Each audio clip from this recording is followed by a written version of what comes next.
Hi guys, it's Nika and I'm back with another speed build today.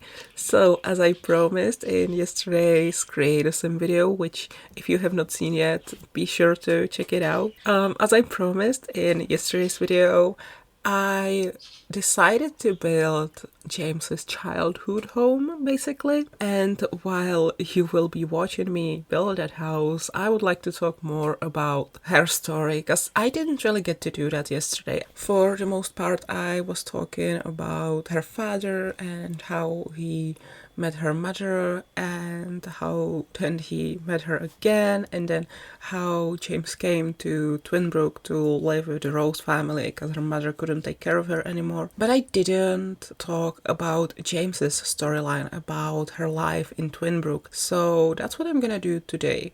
So James's mother, as I've already mentioned in the Create a Sim video, was a healer. She was a witch. She especially was good at healing and stuff like that. But James didn't really inherit that talent. It was clear from the beginning that she also has some, let's say, connection to nature, and she really loved being in nature, and she really loved to learn about plants, and she loved gardening, and she knew a lot of things about herbs and how they can help people.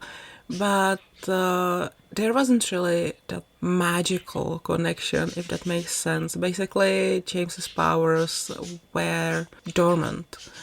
She couldn't really use magic the same way her mother could, which was one of the reasons why when she found that she's sick and she will not live for much longer and there's nothing, no healing, no magic, no nothing that could help her, that's why she decided, instead of leaving James with the community of witches and other like magical beings in Moonlight Falls, she decided to contact her father and tell him, hey, so there's this thing that we did a long time ago. It had some consequences. Basically, the consequence is our daughter. Please take care of her. I'm sick and I would really love it if you took care of her now, because she's your daughter, and I'm sorry that I'm like burdening you with this, but this is really the best thing we could do for her. So they came to Twinbrook. Her mom, I keep noticing her name, and I mean, she has a name in my head, but I don't think I ever used it in the story, and I'm gonna keep it secret for a little longer. Not that it matters, but just for fun, I'm gonna keep it a secret. So they came to Twinbrook and she explained everything to Tyler, and she also expressed how she really like feels bad for doing that, and how she never wanted him to be involved because he didn't deserve it. She tricked him, she manipulated him, he was drunk, you know. It was kind of like she wasn't a good person back then. She did it to all the boys she was with, and unfortunately with Tyler it had a consequence. But she knew how much she fucked up and was like, no, you know what, this is my punishment for how I was, and I'm not gonna burden him with that. Except then she had to burden him with that. So 13 years later, I feel like I keep rambling a lot, I'm so sorry. But yeah, 13 years later, she brought James over to Tyler's house and she's like, this is your daughter, please take care of her. Tyler's like, okay, yes, like he really didn't question it much. And so then after some time, when like her mother passed away and everything, James moves to Twinbrook and she starts going to school in Twinbrook and everything. The family accepts her, welcomes her with open arms. Lynn and Sebastian, honestly, I think they're just happy to have another granddaughter because they love their granddaughters so much, and they're just like, they're really enjoying being grandparents basically. And yeah, so all is kind of well for James. Like, there's no drama, there's no nothing. I mentioned in the Create a Sim video that Tyler was worried about how his wife would react. And well, the first time Sharon met James, it was kind of all confusing, and she obviously, when she saw a young girl, a young stranger in her house, she was a bit confused and angry, and I was like, what are you doing here? And then she realizes, oh my god, she looks so much like Tyler. What is going on? So then they have to talk about it with Tyler and everything, but eventually she comes back to James and she's like, hey, sorry, this was like the last thing I expected to see when I come home. And then she basically, like, at first it's definitely really strange to her and she doesn't really know how to react and everything, but eventually she's basically a new mother to James. Like, she cannot really replace the mother that she had in Moonlight Falls, but she can be like a new mother. Am I making sense? I don't know. But yeah, so James, unlike a lot of my characters, I tend to make my characters very like shy and introverted. Unlike them, she doesn't have a hard time making friendships. She is, well, I think she has a lot of like introverted traits, but she likes being with people and she likes making friends and hanging out with them, and it comes easy to her to make friends and all of that, and she really enjoys being in company of other people. In fact, she hates being alone. She doesn't like being alone, which has something to do with her mother as well, because her mother did her best, I feel like, but she still paid more attention to being a witch, to being a healer, than to being James's mother. So James spent a lot of time with her friends, and usually when she was alone in the house, in the big house they had from her grandparents, she was kind of scared there, I would say. I don't know. So she loves making friends, she loves being with friends, and she hates being alone. Long story short. So when she came to the school in Twinbrook, she pretty much instantly, made a friend group. She got 4 friends whose names I don't remember, although I actually decided to change them from what they were in the original Legacy, and I've got the notes here somewhere, so give me a second, I'll grab my phone and I will see if they are in my notes app. Oh yeah, so I do have it here. So James made 4 friends: Harley, Orla, Gabby, and Lila. And they were for all of high school and for the rest of middle school, because she was 13, so she had some time in middle school left. But for all these years, they were inseparable. They did everything together, and yeah, it seemed like nothing could ever separate them. Then later on in high school, James actually started dating one of these girls. I don't remember which one it was, I'm sorry. But they started dating, and then another girl who was kind of another girl. I can say her name. Harley was hurt by it, sort of, because she also had a crush on James, and she couldn't really stand looking at these two being all in love and everything. And yeah, it really hurt her, and she started hanging out with the girls less until she stopped hanging out with them completely, and nobody ever found out why. She never told anyone about the crush. Even when the girls asked her what's wrong, why doesn't she hang out with them as much as she used to, she always kept it a secret. She didn't want anyone to know. So they drifted apart, and after that, without Harley, I wouldn't say the friend group fell apart, but it's like it wasn't the same. And then they graduated high school. Some of the girls went far away to university, so it all just kind of really fell apart. Even James's girlfriend went away, so they had to have a long distance relationship, and let's just say it didn't work out.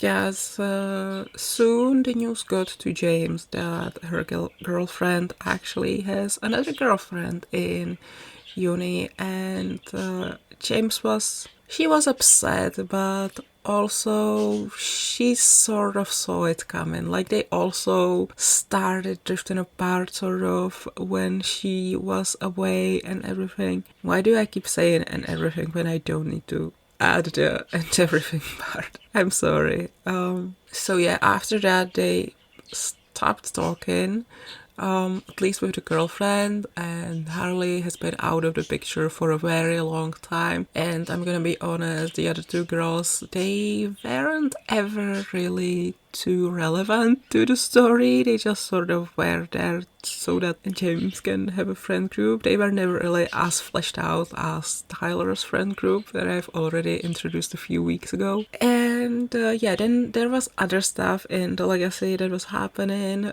It wasn't really James's storyline. She was sort of just in the background.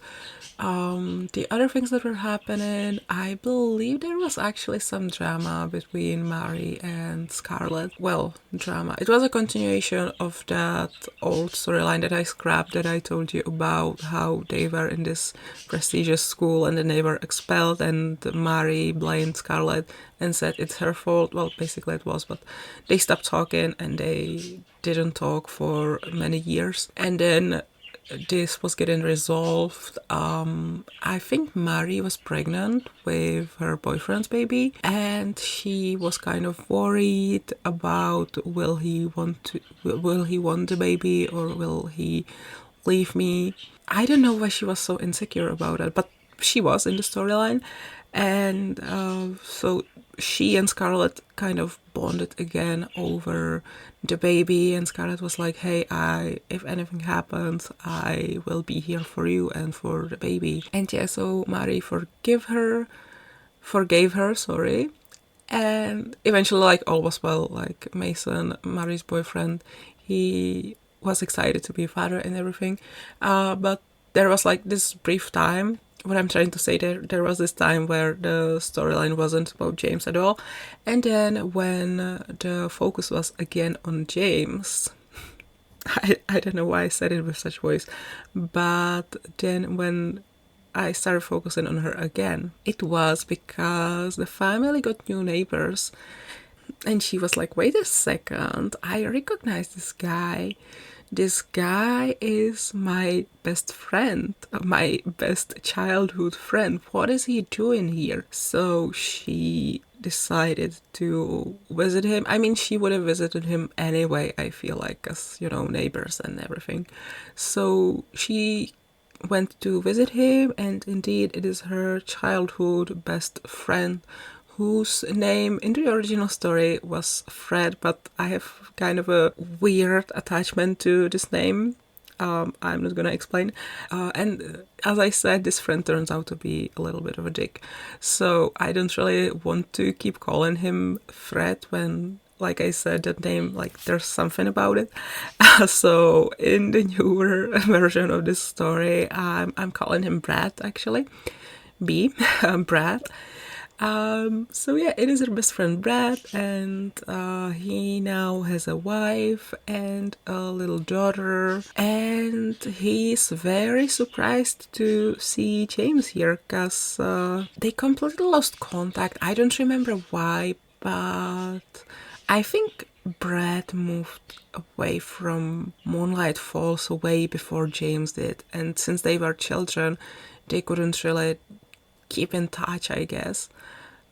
So he's very excited to see her again, and they sort of reconnect. They hang out a lot, like just the two of them, but it's not like dates for them, it's just two friends hanging out. Well, that's what James thinks. Eventually, Brad tries to make a move, and James is like, why? You have a wife, you have a beautiful daughter, why are you flirting with me? And so Brad goes on this whole, well, my marriage, it's kind of like, it's not really working, we're staying together just for the kid, and I don't really like my wife, and I think it's a sign that I moved into the same street as you. You know, I've always been in love with you when we were children, and I dreamed of getting married to you. And so, like, obviously, this is a sign. I want to be with you. I love you, and blah, blah, blah.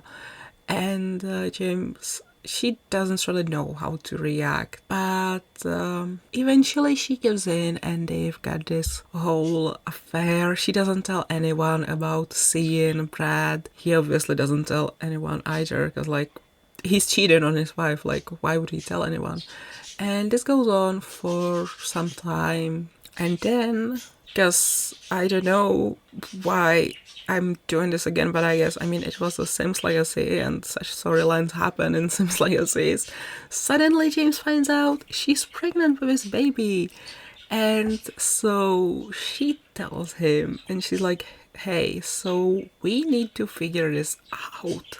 And after all that he has told her about how it's meant to be and how they are meant to be together and his marriage is not working out, James sort of expects that Brad will leave his family and he will start a new one with her. But that is not the case. He's like, absolutely no one has to know about it. No one has to know about us. Like, you cannot ruin my marriage. And he basically flips it over, and suddenly it seems like he cares more about his existing family than about James, even though before, when he was like, hey, let's have this thing, he was like, I don't really care about my family.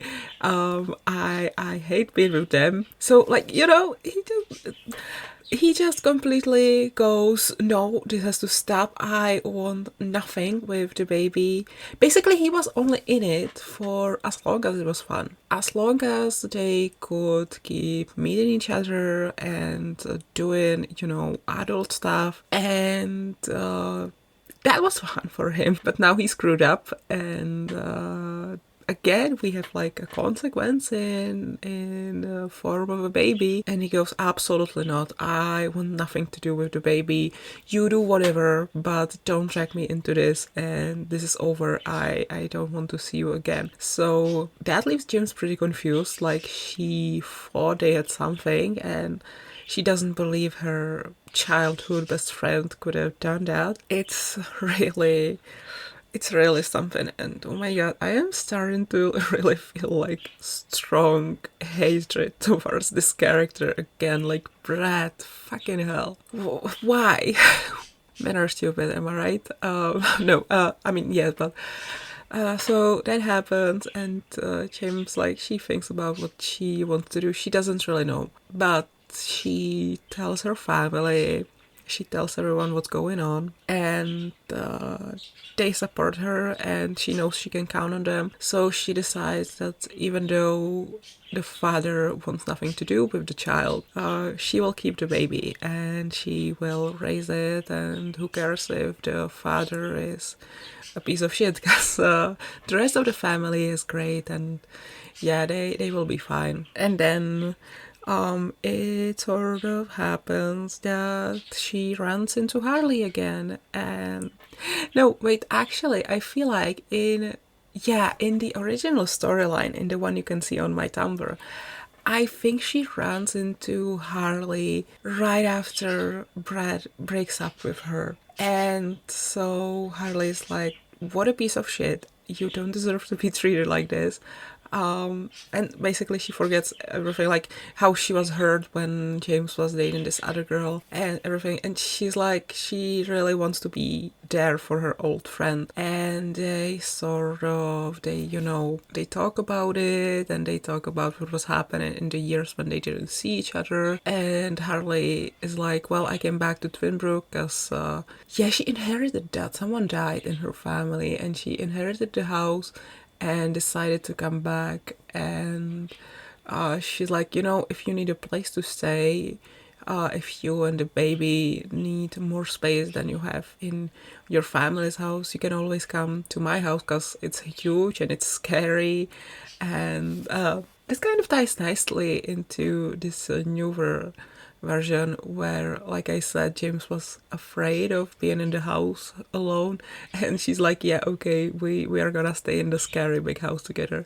Yeah, I like that. And so eventually it comes to light that Harley had a crush on James, and like now that they are hanging out together more again, like those feelings are coming back, and James's feelings also are like, she also starts catching feelings for Harley, and I don't think I need to say what happens next, because I think it's pretty obvious. They get together, eventually they get married, and they live happily ever after. And Brad can die in hell. I fucking hate that guy. So yeah, I think that would be all for now about the storyline. I realized it was very confusing because I was like, okay, so this is the new storyline, and then I flipped over and started telling things exactly how they were in the old storyline, and then maybe I wasn't sure how I did it or how I want to do it, so I was sort of just like thinking out loud and coming up with the storyline on the spot. So I'm very sorry if it was confusing. But yeah, basically these videos, I'm just jumping, info dumping about my characters on you. And yeah, I mean, if you don't like that, I bet you're not here anymore.